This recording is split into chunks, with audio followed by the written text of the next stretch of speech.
কোথাও একটা বিষয় দেখো, রাজস্বীরাও বলে এবং তোমরাও বলো যে এই রাজ্যে মিটিং মিছিল সভা করতে গেলে আদালতের অনুমতি নিতে হয়, তারপর এ রাজ্যে মিটিং মিছিল করা যায়।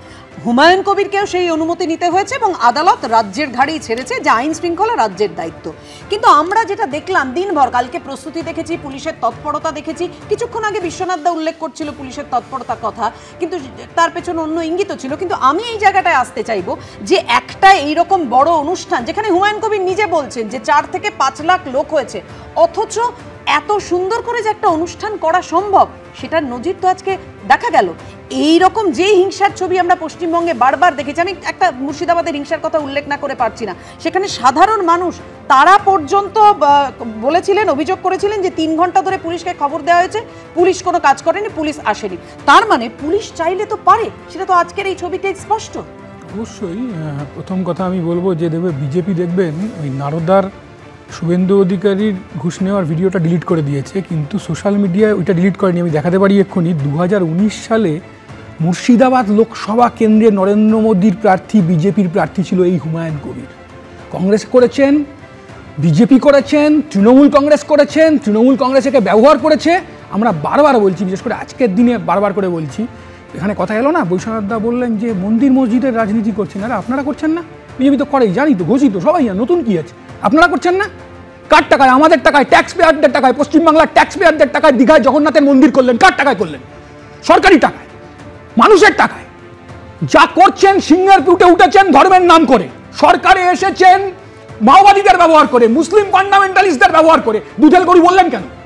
সমাবেশ থেকে দুধেল গরু বললেন কেন? কোনোদিন দেখেছেন জ্যোতি বসুকে ঈদের নামাজে ফেস টুপি পরে যেতে দেখেছেন? কোনোদিন বুদ্ধদেব ভট্টাচার্যকে ফেস টুপি পড়তে দেখেছেন? দুর্গা প্রতিমার চোখ আঁকতে দেখেছেন? কোনোদিন দেখেননি। তার কারণ কমিউনিস্টদের, বামপন্থীদের ধর্ম এবং রাজনীতিরা চিরকাল আলাদাভাবে দেখেছে। আচ্ছা বলুন তো, এটা কোনো কথা? হুমায়ুন কবির যে কথাটা বলছেন, একটা কনস্টিটিউয়েন্সিতে যদি 80% মুসলমানও থাকে, সেখানে যদি একটা ভালো লোক হিন্দু বা উল্টোটা কোনো একটা কেন্দ্রে যদি 80% হিন্দু থাকে, সেখানে যদি একটা ভালো লোক রাজনীতিতে ভালো লোক, সে যদি এমএলএ হতে চান, হতে পারবেন না? হিন্দুই হতে পারবে, মুসলমানই হতে হবে? এটা কোন দিকে নিয়ে যাচ্ছেন? বিশ্বনাথবাবু ঠিক বলেছেন, স্যার ঠিক বলেছেন। চাকরি, কর্মসংস্থান, কৃষক তার ফসলের দাম পাচ্ছে না, আজকে আনাজের দামের যে অবস্থা, সেসব নিয়ে কোনো আলোচনা নেই। বিড়ি শ্রমিকদের কি অবস্থা, মুর্শিদাবাদের বিড়ি শ্রমিকদের কি অবস্থা, সেসব নিয়ে আলোচনা নেই। প্রতিদিনের জীবন যন্ত্রণা নিয়ে মানুষের আলোচনা নেই।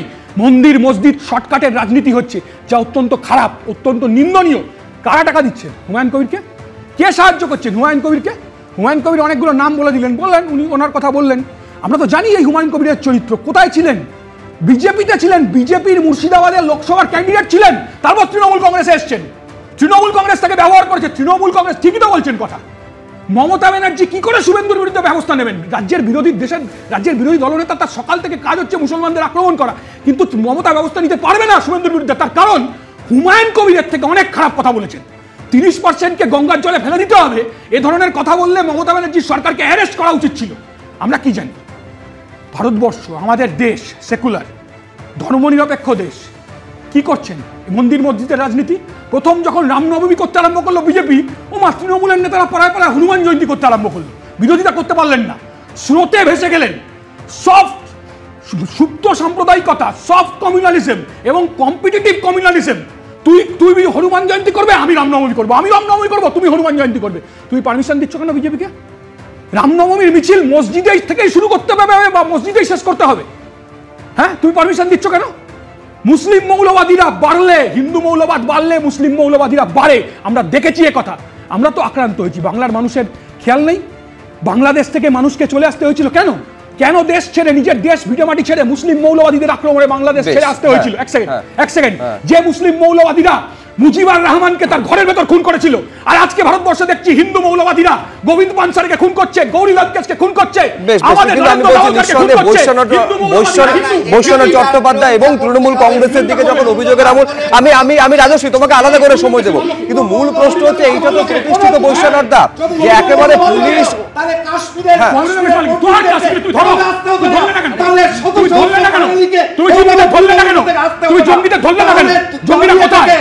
জঙ্গিরা কোথায়? আইনি লড়াই হিন্দু সমাজ কোথায়? আরে কারগিলের শহীদদের কফিনে টাকা ছেড়েছো, আজকে মুসলমান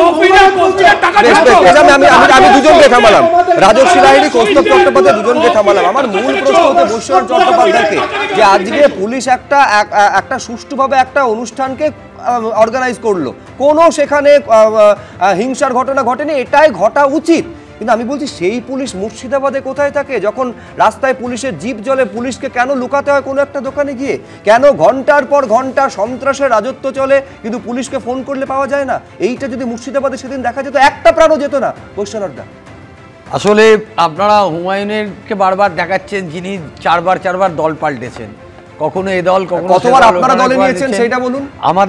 আমরা কালকে তৃণমূল থেকে বিজেপিতে যাওয়ার পর আবার মালা পরিয়ে দলে নিয়ে এসেছেন, সেটা একবার বলুন। লোকের যারা ক্রেডিবিলিটি নেই, এতবার দল পাল্টেছে, গিরগিটির মতো। তাহলে এমন একটা লোককে আপনারা নিলেন কেন বৈশ্বনাথদা?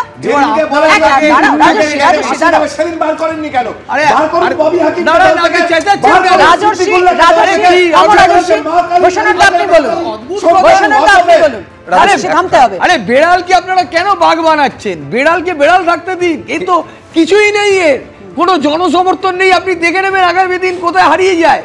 এরকম অনেক হাতি ঘোড়া গেল তো, আর মুসা বলে কত জলের মতো। বেড়ালকে বাঘ কি আপনারা বানাননি? এটা আপনারা বানাচ্ছেন, যারা ওনার নাম বারবার করে দেখাচ্ছেন যে ওনাকে একটা বানানো, বারবার দলে নিলেন এবং একের পর এক উস্কানিমূলক মন্তব্য করছেন। এখন বলছেন যে দল বিরোধী কাজের জন্য সাসপেন্ড করেছেন, কিন্তু হুমায়ুন কবির বলছেন যে তিনি কিভাবে দলকে ডিভিডেন্ড দিয়েছেন, কিভাবে দল লাভের জন্য তাকে রেখে দিয়েছিল। ওর কথার কোনো ক্রেডিবিলিটি আছে? আপনি বলুন তো।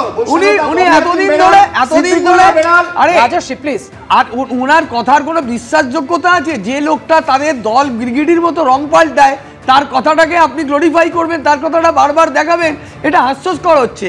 আমি আপনাকে বলছি যে উনি যে এত টাকার কথা বললেন, এই যে আমার এত ফান্ডিং আসছে, এই টাকাটা কে দিচ্ছে? এই টাকাটা তো বিজেপি দিচ্ছে। বিজেপি এই ধরনের কাজ করে যাতে ভোট কাটুয়ার। আরে বিজেপি তো ভোটারই চোর, ব্যাংকের টাকা লুট করে নিয়েছে বিজেপি। আবার চ্যানেলে বড় বড় কথা বলে আপনাদের নীরব মোদী বন্ধু, ললিত মোদী বন্ধু, মেহুল চোরস্কি বন্ধু, বিজয় মাল্য আপনাদের বন্ধু। আপনারা ব্যাংকের টাকা দেশের সম্পদ বিক্রি করে দিয়েছেন, আপনারা বলতে পারবেন না। আপনাদের কোনো কথা বলার যোগ্যতা নেই। প্রশ্নটা হচ্ছে একই জায়গাতে, যে যার রাজনৈতিক স্বার্থ সিদ্ধি করবে সে তার কাছে একেবারে সব থেকে বেশি গুরুত্ব পাবে। আমার প্রশ্ন হচ্ছে, তার মানে যখন এই কথাগুলো আলাদা দল করার কথা ঘোষণা করছেন তখনও পর্যন্ত তার বিরুদ্ধে কোনো ব্যবস্থা নেওয়া হয় না। যখন এই কথা হুমায়ুন কবির বলছেন একেবারে প্রকাশ্য জনসভা থেকে কেটে ভাসিয়ে দেব 30% হিন্দুকে ভাগীরথীর জলে, কোনো কড়া ব্যবস্থা তার বিরুদ্ধে নেওয়া হয় না। আচ্ছা, যাকে এই বৈশ্বনাথ চট্টোপাধ্যায় বলছেন যে একেবারে গুরুত্বহীন, গিরগিটি ইত্যাদি ইত্যাদি বলছেন, এই কথাগুলো খেয়াল করবেন সব আসছে বৃহস্পতিবারের পর, যখন ফিরহাদ হাকিম সাংবাদিক বৈঠক করে দল থেকে সাসপেন্ড করছেন। তার আগে পর্যন্ত কোনো কড়া ব্যবস্থা নেওয়া হয়নি। তার মানে সবটা এখনো আমি শুধু আমি এসে একটা কথা বলি, খেয়াল করবেন, সাসপেন্ডেড এখনো পর্যন্ত আউটস্টেড, বহিষ্কৃত নয় কিন্তু তৃণমূল কংগ্রেস থেকে, সাসপেন্ড বা নিলম্বিত করা হয়েছে। মানে এতক্ষণ পর্যন্ত মানে জল মাপা হচ্ছিল, তৃণমূল জাস্ট মেপে দেখছিল, সময়ের অপেক্ষা করছিল কোন সময় স্বার্থ সিদ্ধি হয়ে যাওয়ার পরে তারপর দল থেকে বের করবে, তাই কি নাকি অন্য কোনো কারণ? রাজাগোপাল ধর চক্রবর্তী, প্লিজ প্লিজ আমি সবাইকে থামালাম। রাজাগোপাল এখনো বলার সুযোগ পানি, প্লিজ বৈশ্বনাথ দা, প্লিজ রাজশ্রী প্লিজ থামো, এখনো বলতে পারনি রাজাগোপাল বল। রাজাগোপাল ধর চক্রবর্তী আমায় বলতে দিন, আমাকে বলার সুযোগ দিয়েছে, বসে আছি। হ্যাঁ, ব্যাপারটা একটু বলি যে বাংলায় মুসলমান সমাজ তারা কিন্তু শাসক দলের সঙ্গেই ছিল। যখন কংগ্রেসের সাথে বামরা যখন হলো বামেদের সাথে, বামরা বলতো যে আমরা হচ্ছে মুসলমানদের অকৃত্রিম বন্ধু, কিন্তু যখন ক্ষমতা চলে যায় সবাই ছেড়ে দেয়, এবং এখন মুসলমানরা সবাই আমরা দেখছি যে তৃণমূলের সাথে আছে। সুতরাং ওরা মনে করে যে যারা শাসক তারাই বুঝি ওদের যে অধিকার সেগুলো রক্ষা করতে পারবে, এটা মুসলমান সমাজ দীর্ঘদিন ধরে ভেবে আসছে। এই চিন্তাধারা থেকে কিছুটা আমরা দেখলাম যখন নৌসাদের আইএসএফ তৈরি হলো, মুসলমানদের মধ্যে একটা আলাদা সত্তা তৈরি হলো, কিন্তু সেই দলটি ভাঙড়ের বাইরে যেতে চাইল না। তার ফলে যে ধরনের পোটেনশিয়াল ছিল নষ্ট করলো। এখন দেখা যাচ্ছে এই হুমায়ুন কবির, হ্যাঁ উনি 2019-এ বিজেপিতে দাঁড়িয়েছিলেন মুর্শিদাবাদে, 2.5 লক্ষ ভোট পেয়েছিলেন। 2014 যিনি বিজেপি দাঁড়িয়েছিলেন 1 লক্ষ ভোট পেয়েছিলেন, ভোটটা বেড়েছিল। কিন্তু 2024 যিনি বিজেপির হয়ে দাঁড়িয়েছিলেন গৌরীশঙ্কর, সে কিন্তু 3 লাখই নিয়ে গেছিল। সুতরাং বোঝা যাচ্ছে যে একটা মেরুকরণ হচ্ছে। এবিপি আনন্দ, এগিয়ে থাকে, এগিয়ে রাখে।